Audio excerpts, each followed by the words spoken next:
आदिवासी जंगल रखवाला रे। आदिकालसी जंगल में रह जयामो आदिवासी जंगल रखवाला रे।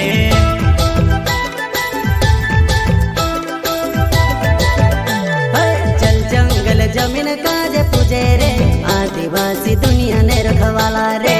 बाप देव खतरी काजे पूजे रे आदिवासी सबसे निराला रे।